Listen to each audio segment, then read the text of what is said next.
Thank you, Anne, and good afternoon, everyone. Welcome to the webinar, Student Voices, Perspectives on Anti-Racism in Schools.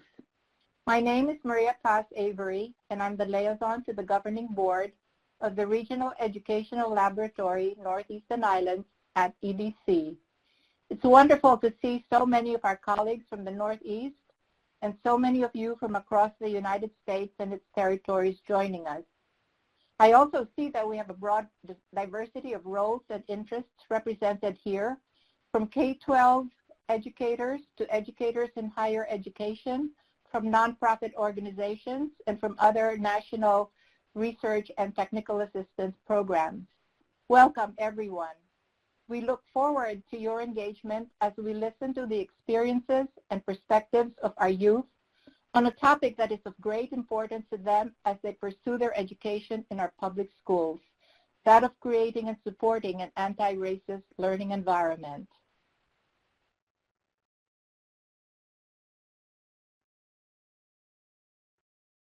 With me today as our co-presenters are Dr. Daryl Williams, Senior Education Equity Specialist at the Mid-Atlantic Equity Consortium, Dr. Celeste Bowler, Assistant Superintendent from East Providence School District in Rhode Island, and Dr. Megan Caven, a researcher with REL Northeast and Islands.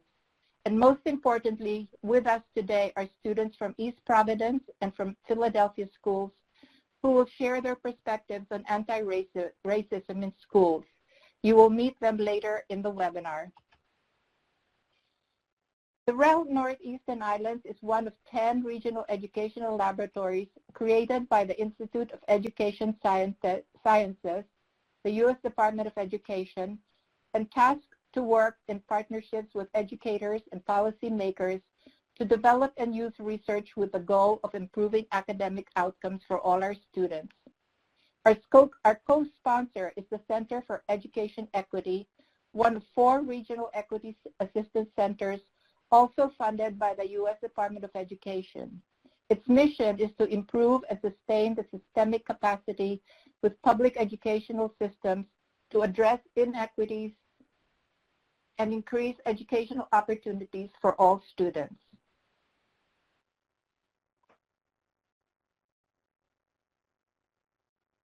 We will begin our agenda for today.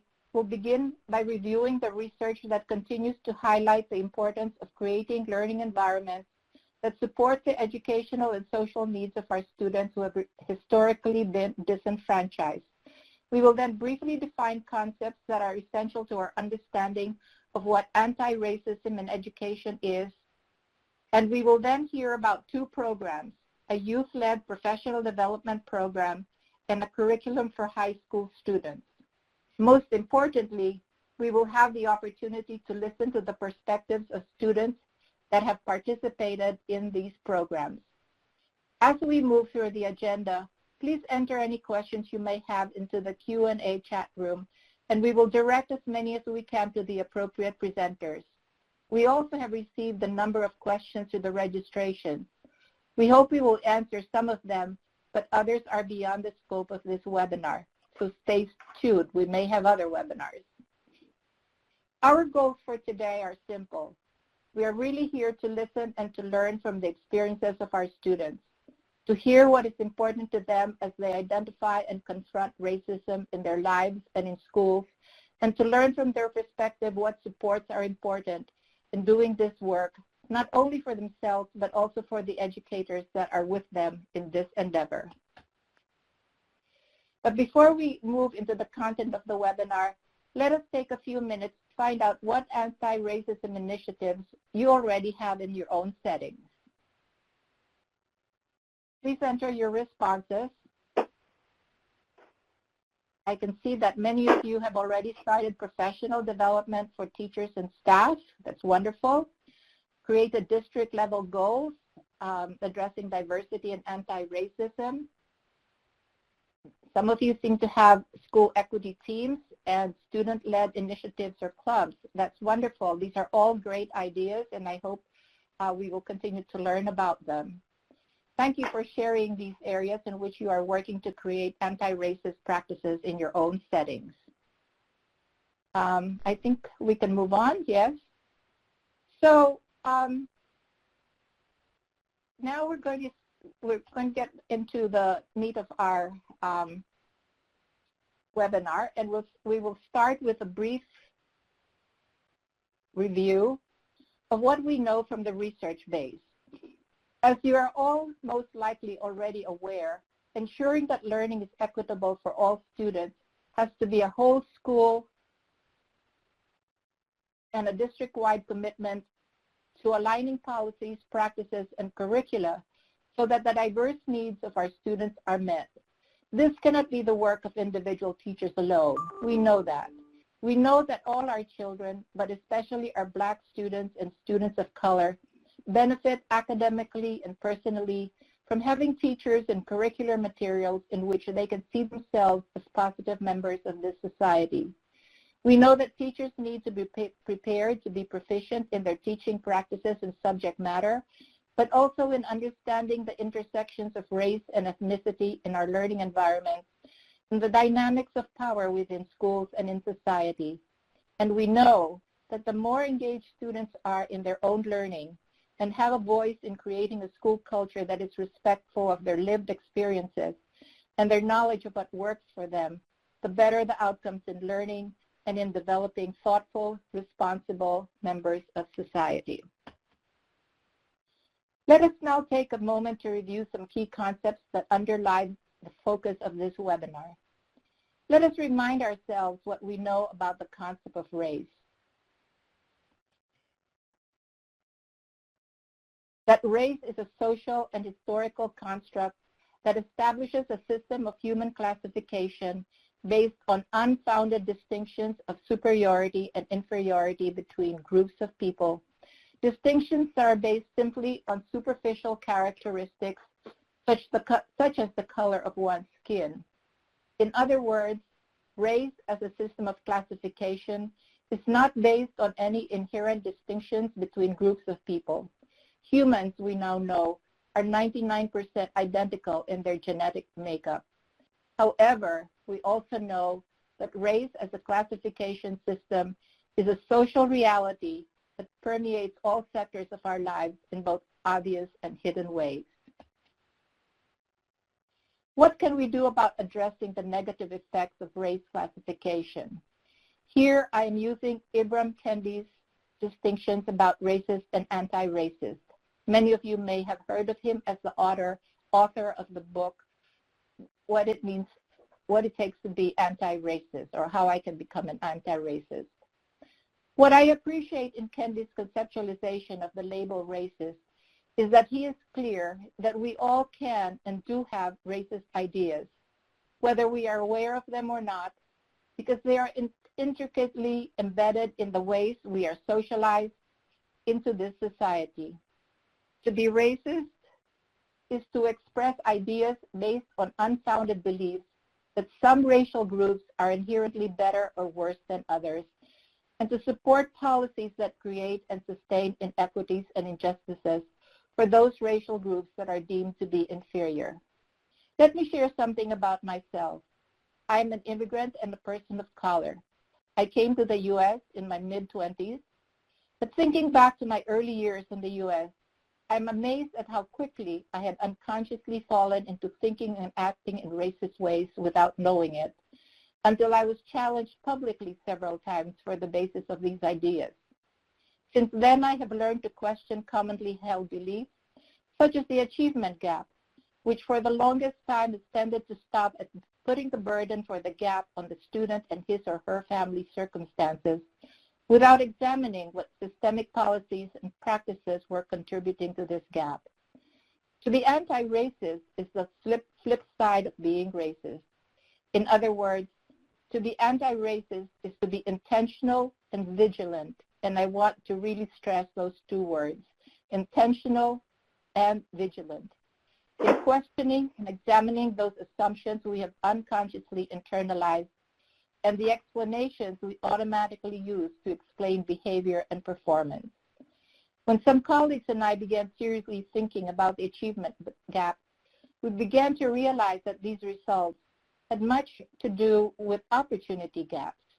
That is, that many of the policies and practices in education created and supported barriers to opportunities for many of the students that had fallen into this achievement gap category.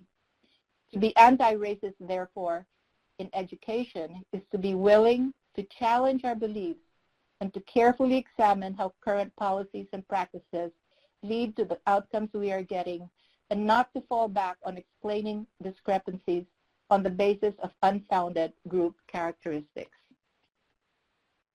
To close this piece, I want to share with you an example of a district vision that I saw recently and that speaks to the heart of being anti-racist. It states, a community where student outcomes cannot be predicted by race or ethnicity. When I first came across it, I was astounded by the simplicity of this vision, but also by how profound it is in challenging all our preconceived notions of who will and will not succeed. I will now turn the microphone to my colleague, Daryl Williams, who will share with you some thoughts about student voice and introduce our first presentation. Daryl? Good afternoon. It's a pleasure to be here and sharing with you this webinar series. A couple of key things that we want to really highlight today. It's important that we begin this webinar series with student voice. We in education know that the voices of students are very powerful in terms of how we look at education, but also how we understand ourselves culturally and our relationships with one another. For students, expressions of the unique insights in education are important because it helps them know what they learn. It helps to know how they learn. It helps that we know the experiences in education around the world and what we wish for themselves and what they wish for themselves in the present and in the future. As educators, we need to listen and respond to student voices. Again, they're very powerful. We should listen to the insights about what is working and what's not working and engage them actively in shaping their lives and in the lives of schools. Our presentation at this time will be titled Understanding Systems of Injustice Through Students, Led Training in Racism, Power, and Privilege. I'm pleased to introduce Dr. Celeste Bowler, the Assistant Superintendent for Elementary Education in East Providence School District, East Providence, Rhode Island. And she will be sharing her students with you. Dr. Bowler? Thank you. And I'd also like to thank the REL for inviting me and two students from our high school to share the work of the East Providence School Department on understanding systems of injustice through student-led training in racism, power, and privilege. I have two students with me, Dakota and Valeria, and you will be hearing from them a little bit later. So just to give you a little bit of the demographics of East Providence, we are one of 36 districts in Rhode Island. We are a pre-K to 12 district made up of 7 elementary schools, 2 middle schools, 1 high school, and 1 Korean Tech Center. Pre-COVID, our average student population was around 5,300 students, and currently we have a little over 4,700 students. Our federal funds application lists the district poverty level at 48%, and our diversity is basically around 80% white, 6% black, 6% Hispanic, 3% Asian, and then the remaining percentage is made up of designations as other or more than one race or ethnicity. We have also over 200 multilingual learners, and the main languages spoken in the district are English, Portuguese, and Spanish. We do have other languages, but those are our main languages spoken. So I'd like to share with you the why behind the work. How did we step into this work. I came to the district in January of 2016, and along with being the assistant superintendent for elementary, other duties also included civil rights and affirmative action officer, Title IX coordinator. And so within those duties, I had to address any types of complaints or issues regarding race or discrimination. And I've been in the district for almost a little over 4 years, and at least every year there has been a minimum of one complaint, if not more, from a parent stating that they feel that the staff has been discriminatory, there are discriminatory practices. As a person of color, they did not feel that they were listened to or respected or heard, especially regarding the needs of their students. And so I investigated because I felt like even though the number of complaints might be minor, no complaint is acceptable around the issue of discrimination, race, and also equity. I had a conversation with the superintendent, and we decided that we needed to develop a plan to address those issues and look to professional development district-wide. And so you can see some of the goals that we created for professional development in terms of deciding how we wanted to begin to attack the issue. I also need to go back and say to you that what really prompted the work was last year a parent basically called the district discriminatory and also posted that it was racist on social media. So we all know that once it hits social media, that there are things that then become out of our control. So there could not be a perception that the district was discriminating or that it was racist.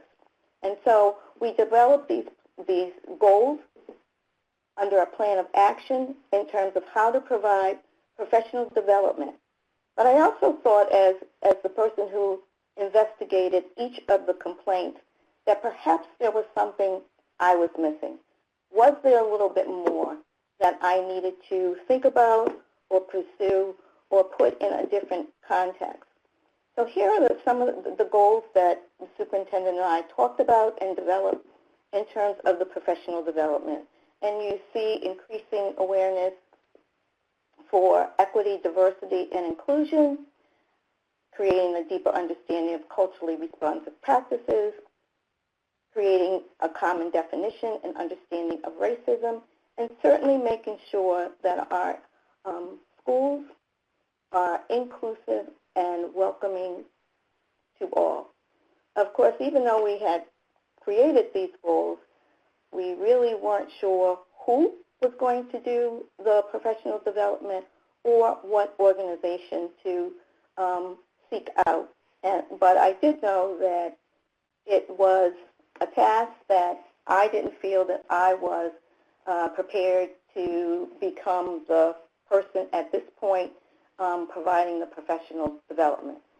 So fast forward a couple of weeks, we were at a presentation for superintendents and assistant superintendents, and there was a presentation from an organization called the Equity Institute, which is located in Rhode Island, and it is focused on equity, anti-racism, and culturally responsive design in education. And so we met with the CEO and talked to her about doing some work in the district. But at the same time and at that same meeting that I heard about the Equity Institute, I also heard about diversity talks from another superintendent who was actually having the training, the student-led facilitation in their district.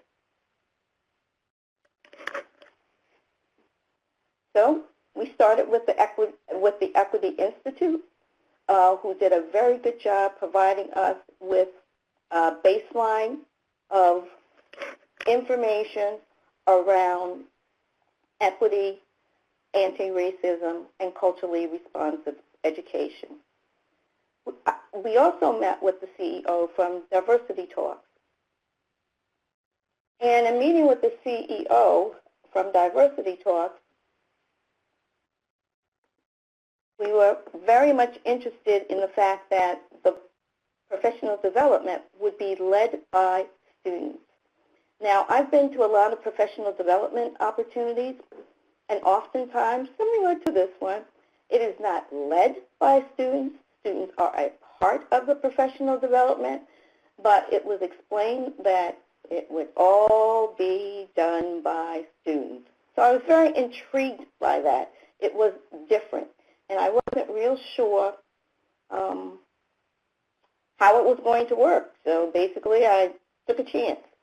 And there were some challenges around having Diversity Talks come and do work in the district. The first challenge was we had already used our funding for the year to support the training through the Equity Institute.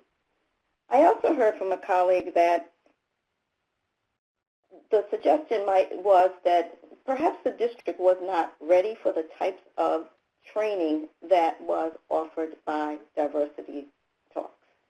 So that raised a little concern on my part, but one of the wonderful opportunities that happened to come our way, because we were going to have to delay having Diversity Talks come to the district because of funding.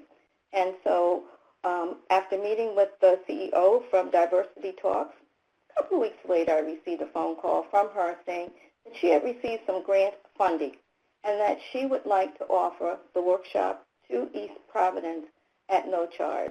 And so we took her up on our offer, and I am so glad that we did. So exactly what is Diversity Talks? It is a youth-led professional development grounded in diversity, equity, and inclusion. You can see their mission statement, which is about increasing cultural competency and also creating and providing folks, participants, teachers, staff, students with the skills and knowledge to be able to have difficult conversations in a respectful manner. And of course, their vision is about student voice. So one of the things that will help you think about how to envision student-led facilitation of different topics is thinking about some of the norms that they talk about at the beginning of the work that they do. Lean into discomfort and dig deep, meaning there will be difficult conversations, but we're expecting you to lean in, to dig deep in terms of your feelings and your thoughts, and certainly be willing to share. The other one that is quite interesting is step up and step back. Step up, come into that conversation, be open, honest, and authentic, but also be able to step back and hear and process and reflect. And the one that really resonates with me is trust the process, because I do have to admit, I wasn't real sure what the process was. I knew what the topic was, but I was not real sure exactly what this journey working with Diversity Talks would be like, where it would take me, and where we would end. Here are some of the topics that were discussed and totally led by students. You can see that they are topics that really do present opportunities to dig deep into uncomfortable topics. But what Diversity Talks does is that it creates a safe place for students and staff to have these conversations. And you can see there's implicit bias, there's microaggressions, there's diversity, equity, and inclusion, to name a few. So I'm going to talk to, or have our students talk about what it means and how it was to facilitate adults. Some of the adults were their own teachers, and how they felt about that. And we have two students, Dakota and Valeria.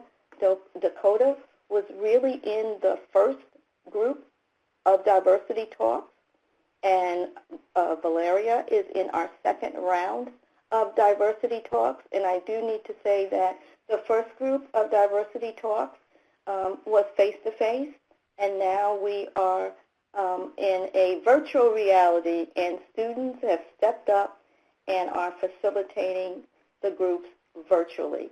So there are a couple of questions on the screen, Dakota and Valeria. Can you see those questions? If not, I will read those.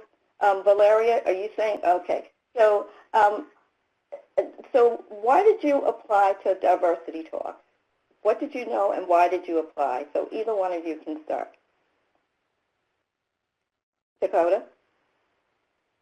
Yeah, so I applied to diversity talks, honestly, out of curiosity. I was awarded the opportunity. I was actually volunteered for the opportunity. I wasn't in school when they were doing in-school interviews, but I was still able to participate because my school principal was sending out emails for participation. And so, you know, it was curiosity that kind of led me to going there and, you know, gauging my interest. And I was, you know, like, all right, what can I do here? What can happen here? Eventually that curiosity turned into like actual genuine interest as I started to learn more about it. And it seemed like something that was really interesting and something that could actually really make a difference. And so because of that, I decided to join. Valeria? So for me, it was always an interest since I was younger. A lot of my identities are intersectionality, and I've had experiences that may put me in situations where I thought I'm not the only one that dealt with this. So that was an empowering field because I wanted to be able to use my voice to support others. So knowing about diversity talks and it being available to me just gave me that insight so that I can actually start doing something even as a student. So as one of the adults who is not familiar with your training, I do know that you went through intense training in order to be able to successfully facilitate the groups. So can you describe your training and also what you have learned from facilitating workshops with the sessions with teachers and administrators? Valeria, I'll start with you.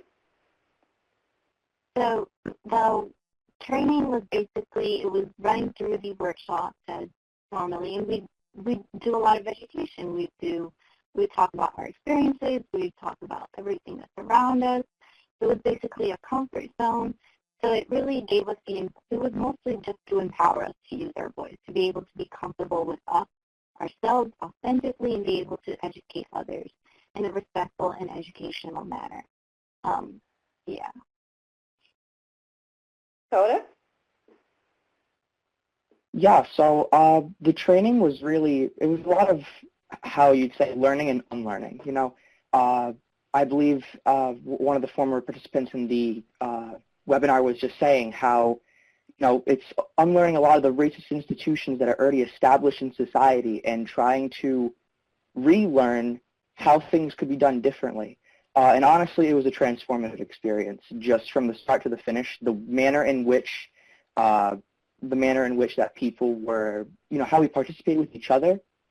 Mind you, like, at least for my cohort, we were complete strangers, most of us. We didn't really know each other except within our individual schools. And by the end of the 2-week training of the fellowship, we had become basically lifelong friends. And it was just the environment that it developed was very friendly to sharing ideas and very open. And because of that, that kind of bond was reflected in our work and the workshops we facilitated. So what made it, what did you do, or your training, to make it a safe place for teachers and administrators to have these hard conversations around difficult topics? I mean, at least, I don't know how it is for the newer students, but back when I was in the cohort, it was a lot of adhering to the same respects and principles that you put into the PowerPoint earlier. Take space, make space, lean into discomfort especially. Obviously, the power dynamic has shifted exponentially with students leading the discussion and telling the teachers, what to do, here are the rules to the workshop, here's what's going to be going on. So that's definitely a big change in power dynamics. And so what we covered was everything from microaggressions to diversity, equity, and inclusion to intersectionality. And we fostered a safe space for teachers by embracing how different the situation was. That was the whole point, is that we know we are students, we know we do not know everything, but we have a voice and we have things that we do know and that we can share. And so that kind of, the fact that it was so different, I feel like, is what enticed a lot of teachers to really give it their all. And because we were showing them that we were giving it our all, they felt inclined to do the same. Valeria? I agree with Dakota. For a conversation like these to work, you really gotta be a 50-50. You gotta be vulnerable with yourself and be open to say things that some people may not be comfortable with. But in order to understand something that you may not experience, you must hear it from someone else. And I feel like we're giving our effort and we expect them to give them our back. So when we want respect, we give them respect. It's something that is just included into the workshop, and that's what creates such a comforting environment. It's all safe. We all know that we're unique. We're all respected. We're all valid. We all know that. And so finally, our final question is student voice. Do you feel that you were listened to and heard, and why? Either one. You can. I can. Okay. Honestly, yes, more so than probably any other school program that I've participated in up to that point. The emphasis on students in that organization is astounding, to the point where it was us who ran the workshops, yes, they taught us, but ultimately how they went was entirely up to what we put into it. And so it was really kind of astounding, the amount of, I guess not so much rights, but the amount of leeway we were given, how much we were able to actually put into the program, how much of our say actually mattered. And like I said, I think that was probably the most influential and impacting year of my entire educational experience. I felt very empowered. I felt as I was actually being listened to in that environment. Most of the time in my past experience, I have not been listened to when I've tried to bring these conversations to themselves. And it's not to a personal level, it's to a community level. And I kind of want to feel that one-to-one personal connection. So when I see these teachers and I see these participants actually listen to me, it gives me that empowering thing to continue to what I'm doing, knowing that I'm actually changing someone's life or mindset. And it's just that it gets emotional because you realize that your experiences, they matter and they can do something with your change. Thank you. So those are the end of our questions for right now. I'm not sure how I think you need to, yes, thank you. So one of the things that we certainly look for in terms of impact is what impact did it have on the staff? We heard a little bit from the students, and I'm sure you'll hear a little bit more. But I do believe that there will be a link to a video where you will actually be able to hear from some of the staff talk about their experience and their impact with the Diversity Talks training. Also, I thought I'd just highlight a couple of words from one of the teachers who said that Diversity Talks changed my life in ways I never thought possible. Diversity Talks taught me how to use my knowledge and position in society to better support my students and those around me who deserve to have their voices heard. And of course, we're always looking for some type of assessment, some type of hardcore qualitative measures. And basically, each participant completes a pre and post assessment. And that assessment is called, is the PERM framework. And PERM stands for power, empathy, relationships, and mindset. And this framework is used to evaluate the cultural competencies of the participants on 4 dimensions, which power, empathy, relationships, and mindsets. And then across a continuum that begins at destructiveness and goes to proficiency. And so each participant fills out the PERM framework pre-workshop and post-workshop. After each session, there is an exit question. There is a exit questionnaire that they also fill out. At the end of the entire workshop series, each participant is given an individual assessment, their own individual PERM assessment, and the district also gets what they call an impact report. And so I'm sharing with you the results from Cohort 1, or our first year of Diversity Talks results. And so what I'm glad to see and to point out to you that you do not see destructiveness, because no one would fell into that category. And also, we still have more work to do because we have not reached the cultural proficiency level. But I also would like to share with you just two parts of the PERM assessment. I will direct your attention to power. And on the power continuum, you do see a decrease in blindness, and you do see an increase in cultural competence. But the other piece of information that the district impact study mentioned was some of the comments made by the teachers. And those comments were around student voice. They talked about the power of seeing students in positions of power. They talked about students who were confidently leading discussions, the quality of facilitation, and the authenticity of the experience. Under empathy, if you take a look there are mixed results. However, a number of participants indicated that they reached a new level of understanding about the value of understanding and appreciating various identities and perspectives.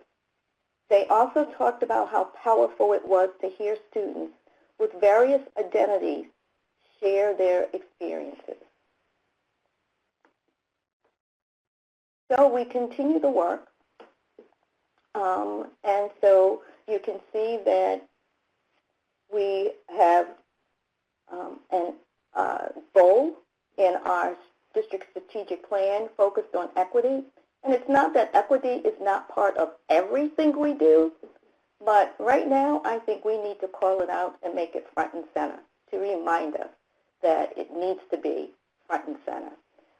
And so these are some of the steps that we are going to be taking as the work continues. So I talked a little bit about the impact on our staff, and there's also been, you heard the students talk a little bit about the impact on students.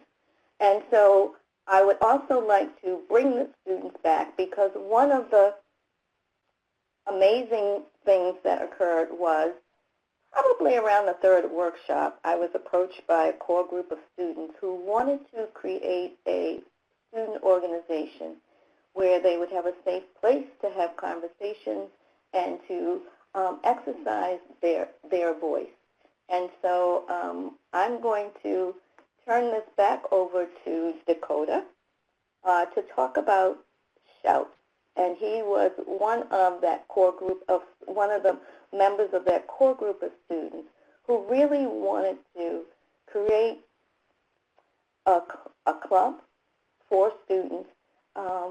And this was all about their experiences, their ideas, and finding their voice. Dakota, are you still there? Yes, I'm here. So can you talk a little bit about Shout? Yes, of course. Yeah, so Shout was the kind of the brainchild of a couple of my friends and myself who participated in the first cohort from East Providence High School for Diversity Talks. And the idea we had was to create a club where students were at the front of every aspect, where students were doing the research, where students were making connections, where students were leading all the efforts of the club. So less of a high school club in the traditional sense, and more of a in-school data organization as well as an in-school empowerment organization. So the vision of Shout, as I have it right now, and as my peers and I have gone over, is to be a place, a free and open space where students can, discuss their own thoughts on education and speak their minds, both on the positive and negative experiences that they've had. A space where students can understand what their student voice is and who have found their student voice can empower and uplift others to find the same power that they have within them, as well as a student polling organization where, polls and interviews and surveys can be done of the student body to figure out what problems are most important to students in the schools, after which it would also serve as an organization where legislative changes and drafting changes can be instituted, where students can come together, research educational policy, research how others have solved the same issues in their school districts, and try to draft a formal proposal for an actual legislative change. On top of that, it would be an organization where once those changes are thought of, school and district administrations would be approached by the students, not so much in hopes of collaboration, to share, this is the research we've done, these are the ideas we've come up with, and here are the solutions that we as students have. So thank you, Dakota. As you just heard, the students entered this work. It became part of their passion. They were very committed, and so very proud of them. As an educator, you always you look at the end, what does that graduate, what is the vision of the graduate after the end of 13 years of education? And certainly we hope this for all students, and for this core group of students, they have definitely demonstrated problem-solving skills, confidence, the ability to advocate. So working with Diversity Talks has been life-changing for the students, and hopefully beyond this core group of students, beginning to change practices and interactions within all aspects of the work of the district. And so I'm going to turn this over to Daryl, Dr. Williams, to continue with the student panel. But I also want to leave you with a thought. And I recently received a book, and it had an African saying in the book. So wherever you are in terms of this work, whether you have begun work around student voice and issues of equity or addressing issues of racism, the African saying is, start where you are, but don't stay there. And that's exactly what the East Providence School District did. We started where we are, and we are not staying there. We are continuing to move forward and to evolve. I thank you on behalf of the East Providence School District, and I thank you on behalf of our students, Dakota and Valeria, who are here, but also on behalf of everyone who is part of our district. Thank you very much. And Dr. Williams? I'm actually going to jump in here, Dr. Bowler, and thank you so much for your powerful presentation and to your students for sharing their experiences and their leadership with us. We've got an active set of questions coming in. Folks are very inspired by your work. So I just wanted to lead off with a first question going all the way back to the beginning of your presentation, Dr. Bowler, about how folks were selected, how faculty were selected to participate in the initial training and professional development. So the initial training, if you're asking about Equity Institute, everyone received training in the baseline, the equity, from the Equity Institute. We had a 2-day institute for administrators, teacher leaders, union central office principals, and then we did the CEO from Equity Institute also did faculty meetings, 1-hour faculty meetings. And as I said, that was our baseline start. Actually, this year we hope to continue work with the Equity Institute. In one of my slides, I talked about equity teams. And so we are hoping to begin to put together equity teams at schools. As far as diversity talks, we basically posted. We have a professional development committee. We also have a professional development portal, and we just posted the information, and teachers signed up. One of the things that we hoped in this second round, because we are in our second round of diversity talks, we have two sessions running, and they are virtual. So we also, in terms of word of mouth, and in terms of the video that you will receive a link to, we promoted it a little bit more. We did not feel that people knew enough, and so it is voluntary. Fabulous. Thank you very much. The next question has to do with how this work is impacting, or to what extent it's reaching elementary teachers and students and families.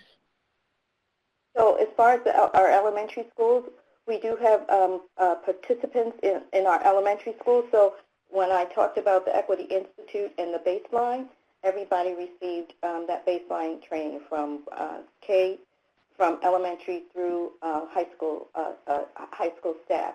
And so part of being able to create a culture within the schools is to be able to have core groups of folks who have been through training. So we are slowly beginning to think about how we're going to continue to disseminate this information out, and that's part of the thinking around the creation of the equity teams. Fabulous. And I think we've probably got time for one more. Wondering if you, Dr. Bowler, or Dakota or Valeria could speak to the question of including students with diverse needs, students with disabilities, or families in the work of diversity talks or broader anti-racism programming more generally. Could you say a little bit more about, are you asking whether students as facilitators, or because there are a diverse group of students who are selected to become facilitators. So could you say a little bit more about that? I'm not clear what you're asking. The question reads, are students with IEPs included? My assumption is that refers to the facilitator role in diversity talks. So I would say yes, and the reason why I'm saying yes is because students do share their histories and their experiences, and I do know that a couple of the students did share about having specific needs. So diversity talks is open to all. There is a recruitment process and an application process, but I can tell you that there were facilitators who did have IEPs. Thank you so much. We are unfortunately out of time for this portion of the Q&A, but please do continue to put your questions in the Q&A pod, and we will address them as we are able. I'm going to pass it off to Dr. Daryl Walker for his presentation and his student panel related to Black Lives Matter in schools. Thank you very much. And to the students from East Rutherford and Dr. Bowler, thank you so much for that powerful presentation. MAEC sponsored in October of 2020 a group called Black Lives Matter at Schools. And we sponsored an education conversation called The Discussion of Educators on the Intersections of Activism and Pedagogy.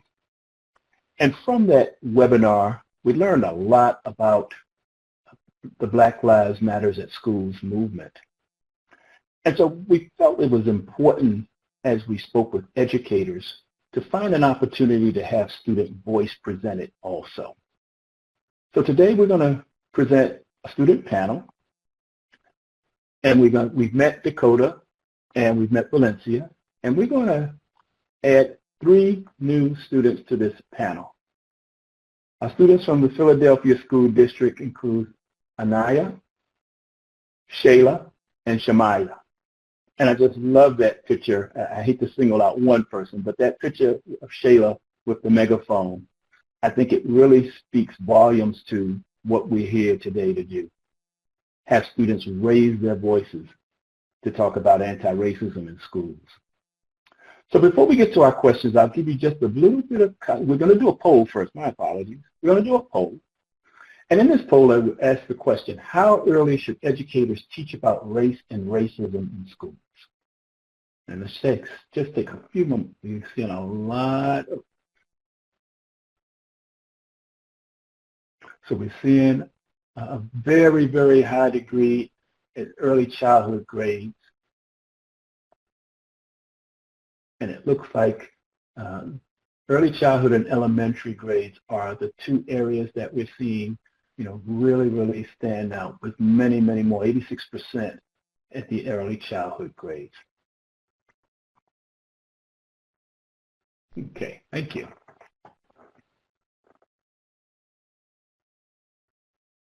So let me just give you a little context about Black Lives Matter at schools. As we start, I want to share that MAEC, is not a sponsor of Black Lives Matter at schools. We do work with school districts within our region, and we highlight programs for your review and to allow you to see the kinds of things that are happening in schools. But I wanted to share with you that the Black Lives Matter at schools really started in Seattle, Washington, this movement. And it started at an elementary school back in 2016. A group of educators and community members wanted to celebrate Black students. And so they started wearing T-shirts that had BLM, Black Lives Matter. And as a result of this day of celebration, there was a bomb threat at this particular elementary school, which disrupted this whole celebration. And so in solidarity, there were educators and community organizers in Seattle that started this movement around Black Lives Matter at schools. Again, responses to some of the incidences that were happening across the country, the killing of George Floyd, Ahmaud Arbery, etc. And so from the Seattle movement, the movement started growing across the country. And there were members of the Racial Justice Organizing Committee in Philadelphia who caught notice of this event in Seattle schools. And they were the foundation of what started Black Lives Matter at schools in Philadelphia. This is based on 13 guiding principles written by the Black Lives Matter Global Network, and is the foundation of the work in Philadelphia and across the nation. So Black Lives Matter at schools is a national movement. Again, it's based on 13 principles, and students are engaged in activism. students are engaged in finding that space where they are seeking to change our society, change how we feel about Black and brown students. And so, again, introducing our students, and I'd like our students to join in on the webcam.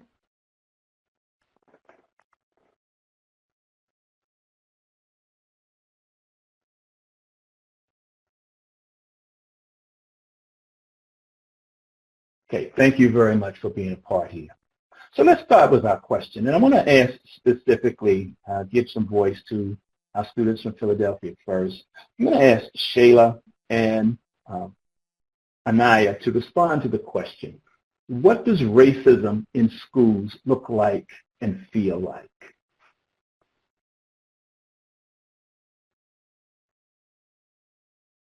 Okay, I guess I can go first. I would say racism in school can look like being the only Black student in an advanced course, like in an advanced placement course or in an IB program, when there are like 100 kids in the program and like 500 kids in the school.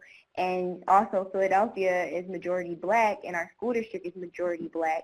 And then we have magnet schools that don't reflect the demographics. And that's the result, and that's the effect of systemic racism, because there's no reason why the top schools that are going to feed into, you know, like better opportunities for students are not filled with, you know, the people with the demographics of our city, and only include like a small minority of students that don't reflect the city. And so it's like you have these students who are taking advantage of the resources, like the great resources that that the best public schools in our city offer, and not everyone is able, well, Black students specifically, are not able to participate and take advantage of these opportunities as much. So that's an example.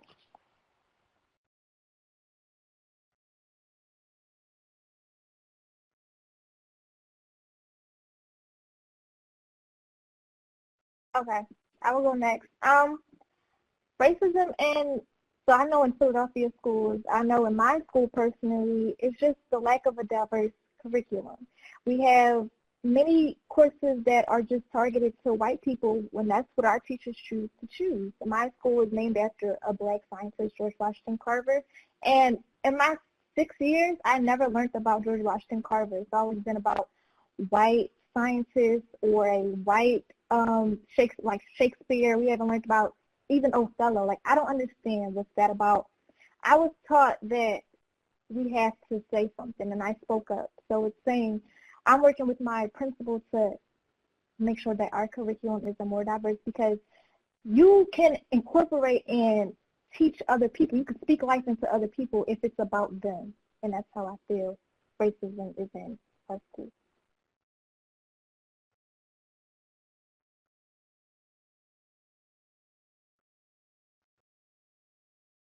Daryl, you'll need to unmute your line. Thank you. So let's extend this conversation just across to a district that is not as that's not predominantly Black and brown in Philadelphia. And so I'm going to ask Dakota if you would just give us a response to the question. Yes, of course. Could you restate the question? My audio cut out, so I really couldn't hear it too well. Yes. So the question is, what does racism in schools look and feel like? Okay. I can't speak on what it feels like, but from my experiences in diversity talks and hearing the experiences of my peers, I believe, at least if in times, you know, in my district, it'd be stress on insubordination rather than building of teacher-student or administration-student relationships. I feel like in instances where there is overwhelming power dynamics, some teachers take advantage of that, and I've heard experiences where because teachers believe they are, and not believe they are, but because teachers hold the power dynamic, they treat students in worse ways in some cases. Other than that, I believe microaggressions, both from teachers and students, and that's really it, I think. Just as a follow-up, can you talk a little bit more about the power dynamic that you referenced? Yes, of course. At least for me, I learn best when I can form a bond with my teacher, when I can approach people in administration. And I think, back to the point of what I was trying to get at, is I think when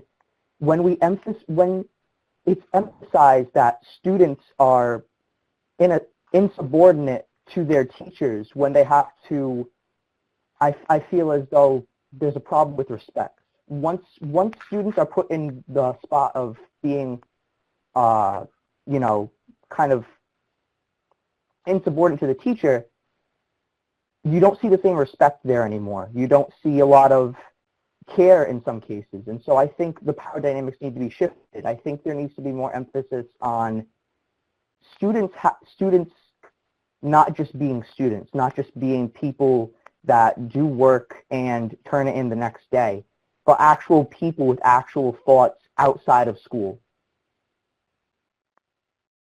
Thank you. And Shamaja, when we talk about Philadelphia schools, I know that part of the highlights of Black Lives Matter at schools in Philadelphia is to encourage the district to hire more Black and brown educators. I think I read a statistic some time ago, and I might be off by some percentages, but that Philadelphia schools is primarily, it's over 50%, maybe close to 60% white educators. How does that impact this issue of what racism feels like in schools and the power dynamic? I think that this impacts, can you hear me? Yes, I can. Thank you. I think that this impacts racism in schools because when Black students aren't represented, I think we can't see ourselves in what we're learning. So when we are constantly learning about things that, our ancestors that contributed to America, or we don't learn about them, it seems as though we're lost in history as well. So I think that when we don't even have a Black teacher, we are constantly just not seeing representation of ourselves. So I think that impacts students and that impacts schools because I guess you're asking yourself the question, am I not supposed to be represented? Am I not supposed to be seen? So that's how I would answer that question. Okay.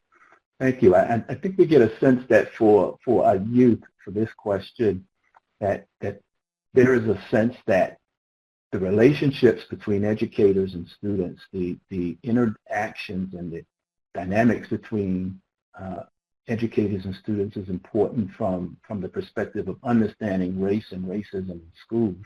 And sometimes there is a dynamic that sort of permeates or interferes with the bridging of race relations. And so it gives a feeling that, and a true feeling, that racism is very prevalent in some aspects of schooling. Let me move to the next question. And I'm going to pose this question to Valencia. Let me move to my next question. Why do you think it is important to address, talk, and teach about racism in schools? So, Valencia? Acknowledging that it isn't perfect, that the environment isn't perfect, is a big step into wanting to change it. A lot of schools have their pride in wanting everything perfect, that they're including, and then that they're doing everything right. But they're doing that through the perspective only of teachers. So when students get the voice of acknowledging their experiences and giving an eye-opening to the indifferences and the injustices that are happening throughout the school that make other students comfortable of all identities, it's just the first step in acknowledging something, and it's the first step in wanting to make change. So I feel like it's very important, because without it, then you don't really know where to go. It's sort of your way to find where you're going. Hey, thank you. And Anaya, what are your thoughts about this question? Why is it important to address it, talk about it, and teach about racism in schools? Well, the question that I would ask them would be, what would you do if this is you? What would you do if you were in the shoes that I am in? About experiencing racism. Some teachers act like racism don't exist and they try to overlook it. And I would just say, what would you do if this was you? And so if I go back to the poll question that we asked the audience, as my follow-up, how early do you think we should be talking about and teaching about racism in schools? Is this for me too? Yes. Oh, I agree with the, what was the year before middle school? I really can't remember. Early childhood. It was elementary, and then it was early childhood. Early childhood. My 6-year-old cousin understands racism. It depends on the child, really. You really have to just sit there and break it down. It depends on the child and the race.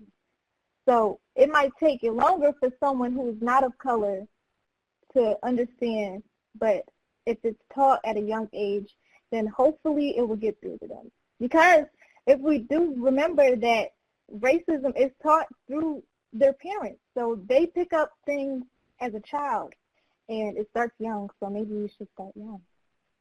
So maybe we should start even younger than being in school-age programs, maybe in early childhood centers, daycare, things like that. Okay, Dakota, what are your thoughts? How young should we expose children to this idea of race and racism? Honestly, I completely agree. I think it needs to be done young. You know, we don't realize how much we as people are a product of our environments. We don't really realize how much our own ideas are formed from the ideas of those around us, and their ideas are formed from the ideas of those around them. So I completely agree. If the problem is to be quashed, then you have to start when we are at our most I'm losing the word for it. When we are at our most susceptible to others' opinions. Once we grow up, we have our own opinions. We have our own ideas, and we start to dislearn some of what our families maybe have taught us. But when we're young, we are more so echo chambers. So I think the problem, and like one of my peers said on the panel, you know, it happens. It happens. Racism exists whether you're 20, 10, or 2. It exists. And so it's not about how to downplay it. It's about how to have the conversation with young students and still convey the same message. Thank you. I think each of you have shared some really important aspects. I'm going to just, again, take a follow-up question here and ask each of you, how early, how young were you when you were first exposed to the issues of racism? Valencia, approximately how young were you? Valeria, and as far as I Valeria. can remember, it was probably in first grade. I went to a predominantly white elementary school, therefore I was kind of confused as to why I didn't see people who looked like me. So as a young child, you want to know who you are, and you want to know everyone, and you want to be friends with everyone, but I didn't really feel like I fit in. So it brought insecurities all the way throughout elementary school, which is why I think it's so important to teach students to be understanding and have the knowledge, even just the basic knowledge. Yeah. And my apologies, Valeria. My apologies for the name miscorrect. Shemaja. It's Shemaya, but I'm having trouble with these names today. It's okay. It's fine. I think mine would be about first or second grade. I was a chess player at my school during the time, and I happened to be me and my sister both were playing, and we were the only black girls on the team. And I think that was interesting to see how we were kind of like the underdogs, or just race was very much, it wasn't even a black dominated game. It was mainly a white player dominated game. So that was one example. And also when I was in elementary school, I didn't have any black teachers. My first ever black teacher was when I was in the 8th grade. So it was my entire elementary and middle school experience, I never had a black teacher. Okay. Anaya, did I get that right? Anaya? I'm sorry, what was the question again? I was just So the question was how young were you when you first were exposed or understood the issue of racism? I would say I had to be really young. My mom is a principal, and she used to teach at a predominantly Hispanic school. And it was I remember it was a white student. I don't know where he came from in that area, but he came, and everybody was arguing with him, saying, "You don't understand this, you don't understand this," and he just like, "I don't understand y'all. What are you talking about?" And I was like, why is it such a big controversy between different races? I'm like, I thought we were all the same. So that's when I realized what racism is. Okay. And finally, Shayla.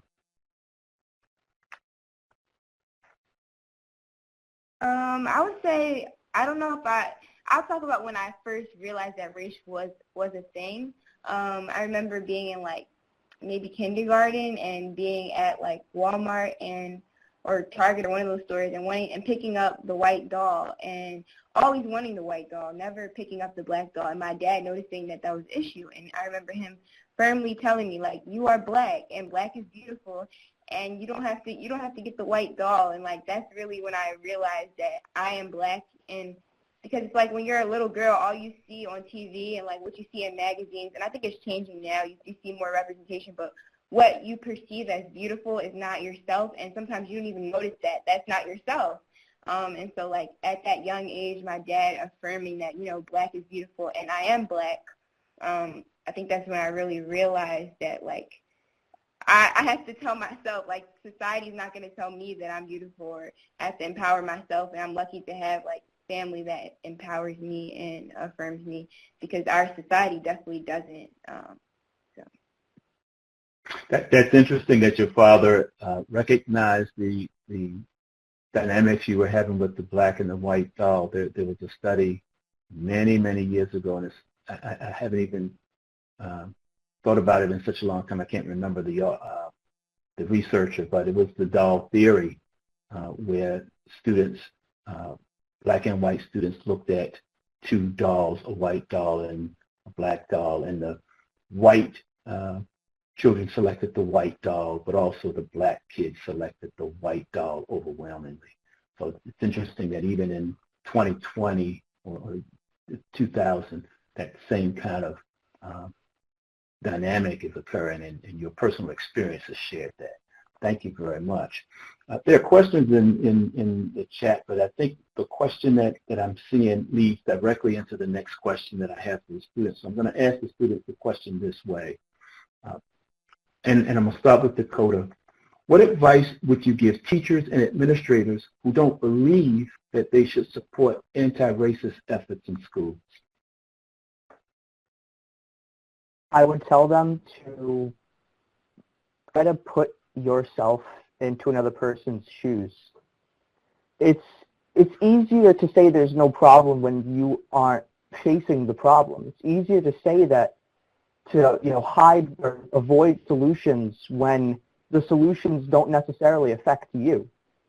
And so if you don't believe in teaching anti-racism in schools, then I think you need a moment to reflect on empathy and try to understand that this is still a problem to this day, and people's lives are altered because of racism still to this day. and the problem won't go away until we face it up front. Okay, thank you. Thank you. Valeria? I agree with Dakota. It really is, there's no way around it. There's, racism does exist, and I feel like everyone should have a moment to acknowledge that it does exist. And knowing that racism isn't just one story. There's multiple stories, multiple people who are affected, multiple different identities, multiple colors. Like, there's not just one way to identify racism, and it's something that's not good. And I feel like, just like Dakota said, it was just taking that time to reflect and realize and see that everybody's stories are different, and see how they're affecting, and see how that is long term, because it's not short term. Thank you. And so I'm going to ask, Shamaya, I'm going to ask you this question a different way. And so, because in our chat, I'm being asked, well, what is the role of the community? And I'm going to change community to parents. And so let me put it to you this way. Suppose I was one of your classmates, and I come to you and I said, you know, my parents have never spoken with me about race. My question would be, how should I approach my parents about it?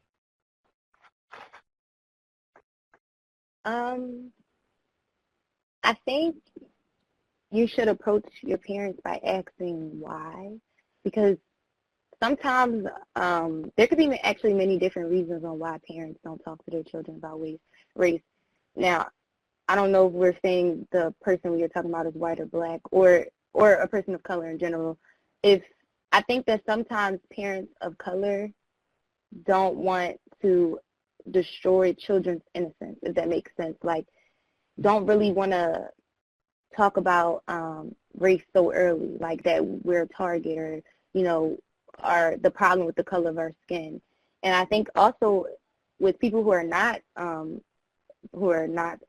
people of color, their parents might not necessarily talk about it because they are dealing with how they react to racism, and if they accept it, or if they even believe in it. And sometimes when you don't express to children who are not children of color, they are automatically just I wouldn't say racist, but oblivious to their racist actions because this was allowed in their home, or their parents never talked to them about that. So I think that there's reasons why parents don't talk. I think it should definitely be said, but I think you should ask your parents why. Why didn't you talk to me about this? Okay. Anaya, what's your thought on that, parents? I know parents feel like they have to protect their children from a lot of things in the world, as Shamaya was saying.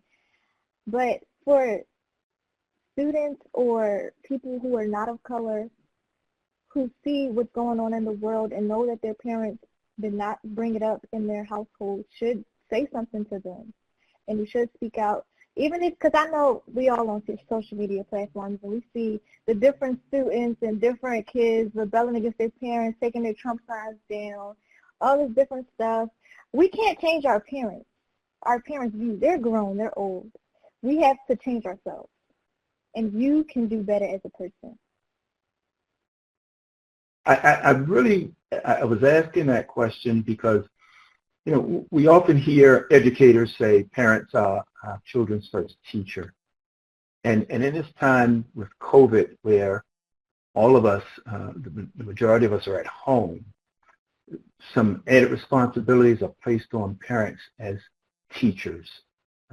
And so I wanted to get a sense of how we can begin to bridge the home teacher and the school teacher with this idea around race and racism. So I appreciate your responses. Is there anything I should have asked that I didn't ask? Any of you? Or any closing thoughts?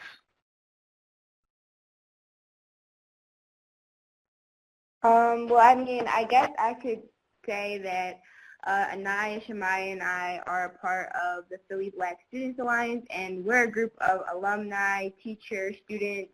We're all black, but, you know, we're, like, it's exclusively for black people, but we do need, like, allies to support us, of course. And I just want to say, like, that's a way to get involved. If you're in the Philadelphia area, like, we're always trying to recruit general members. And, you know, we have goals, like, we have demands of the school district. And we have presented them at, like, the Black Educator March, Black Educators and Students March over the summer. And it's just a space for us to be there for each other. Because I know specifically in Philadelphia, like, there's a lot going on right now. We didn't really touch on that. I guess that's not what the webinar was about. But if you're in the area, you can get involved with the Philly Black Student Alliance, and we're going to have an event in partnership with Black Lives Matter Philly organization on Saturday in honor of Tamir Rice and all the other Black teenagers who lost their life, to celebrate them and to celebrate us on Halloween at Malcolm X Park. So yeah. Right. And Dakota and Valeria, any celebrations or activism occurring in your areas in the upcoming weeks or days or months?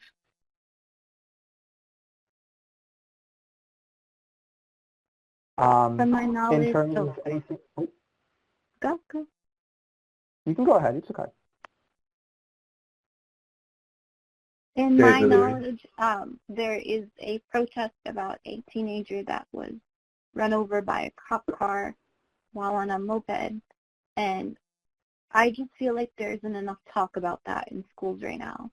I haven't heard any of my teachers mention that, and I feel like it's a big part because it just shows me that they're avoiding the topic, and it's not something that should be avoided. Dakota, any closing thoughts? I was going to bring up the same event actually because it's at least in the Rhode Island area, it's been in the news a lot recently. And a lot of it is over dispute over what happened. But oftentimes that's the exact thing that always happens. It's immediate dispute.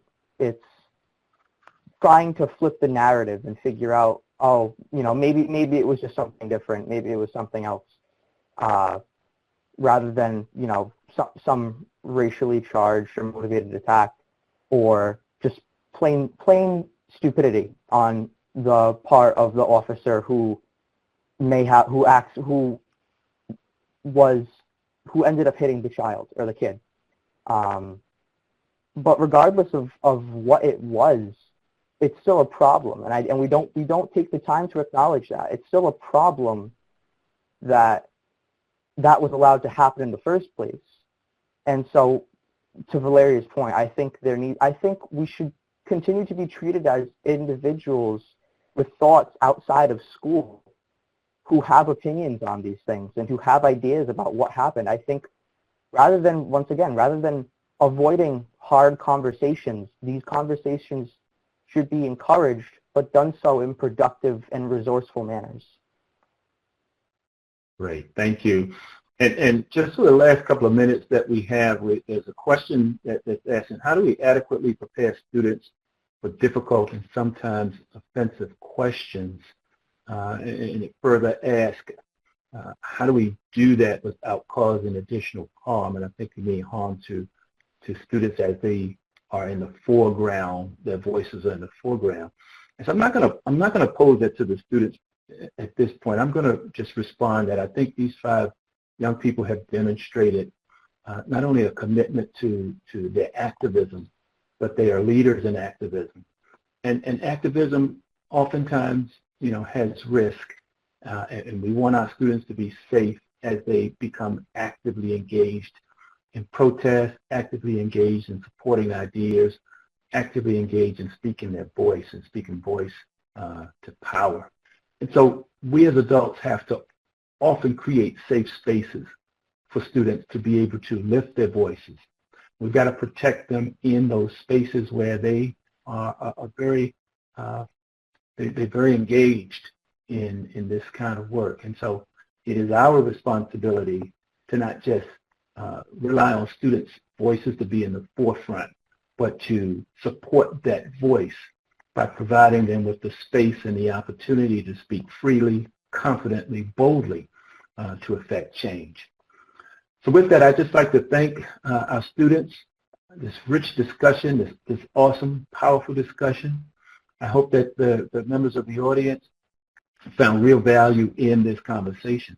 And so with that, I'm going to turn it back over to my colleague. Who am I supposed to turn it over to at this point?